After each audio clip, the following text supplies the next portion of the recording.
What is up, beautiful people? And welcome back to another Unapologetically Mercy video. Today in this video, we will talk about the new moon in Taurus. So if you're interested and you want to learn more about this transit, stay tuned and let's get right into this video.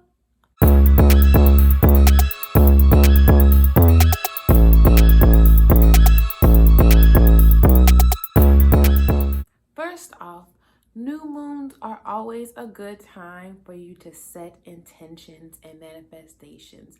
Also planting seeds for new things that you want to start, new dreams that you want to manifest into your life, new people, places, things, jobs, career, whatever it is that you want to add value to your life.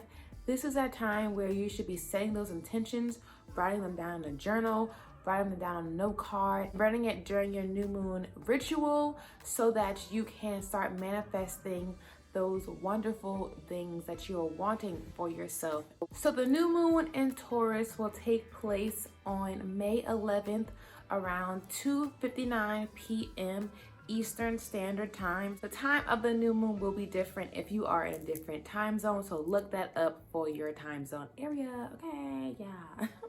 Taurus is ruled by the planet Venus, and Venus is the planet of beauty, pleasure. Taurus is also the ruler of the second house, and the second house is about your personal finances, material possessions, and concepts of value. So during this new moon energy, you could be trying to focus on, your finances, different material things that you possess, and the concept of the different things that you value. You might be changing the things that you might be removing things that are no longer serving you for the person that you are developing in, and you might be adding new things that will help align with the values and the values and the ethics that you are currently embodying during this time frame. Taurus energy embodies self-care. So during this new moon, we will be reflecting on thinking of our self-care routine. What things are we doing in our self-care routine? What things are we already doing in our self-care routine? Are we being consistent with these things? What do we need to change to our self-care routine since we are elevating since we are elevating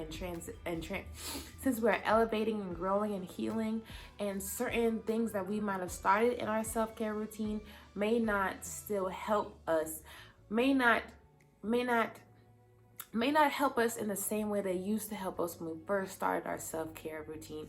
We might need to add new things, or we might just need to no longer do what we were doing in our self-care routine.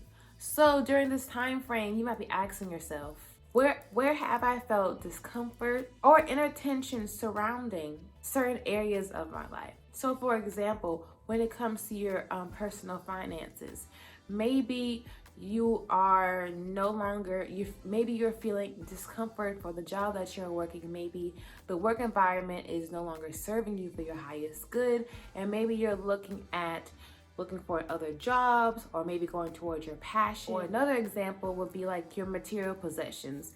Maybe we're all gun-ho and wanting to get you that luxury car because you felt that you would feel the fulfillment that you've been looking for. Like society says that you would get fulfillment from material things, and maybe the material things have changed to like the plants.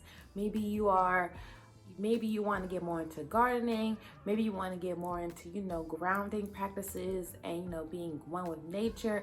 Maybe you want to just incorporate new possessions that bring you joy that might not be of the norm of society, if that makes any sense.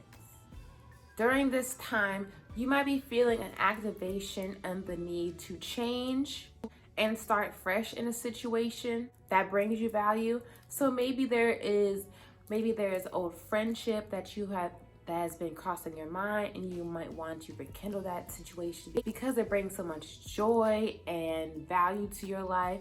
Maybe there is a new job opportunity or your passion. Maybe you discover your passion and you just want to get rid of what you've been doing and just pursue your passion and make that and make that your means of, your means of living and feeling more fulfilled by doing something that you truly feel called to do. During this time, you might also feel urged to break out or just remove yourself from situations that are not bringing value to you, or they're limiting conditions or beliefs behind these different situations. And maybe you just got to a point where this is no longer serving me. I no longer agree with this belief. I no longer agree with this value. I now know what I deserve and what I'm not going to go for and what I will go for.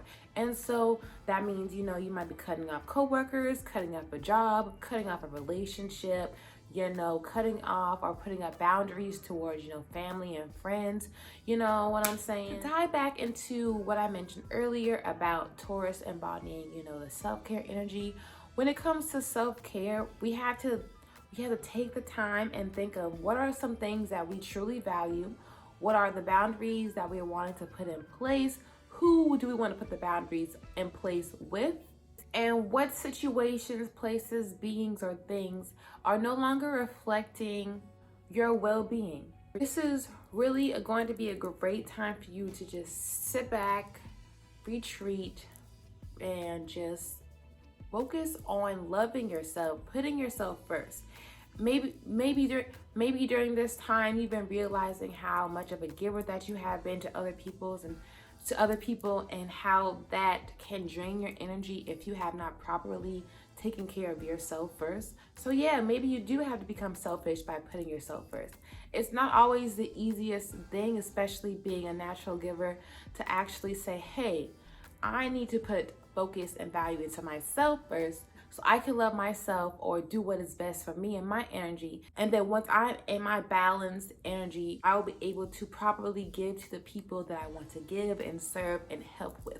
If you don't take the time out to do what you need to do for you, you want to give all of your energy away to those that that you want to help and be there for and care for, and then you're going to be exhausted and feel like you're not getting the same in return, when you really have to, give that to yourself first. It's no one else's responsibility besides yours.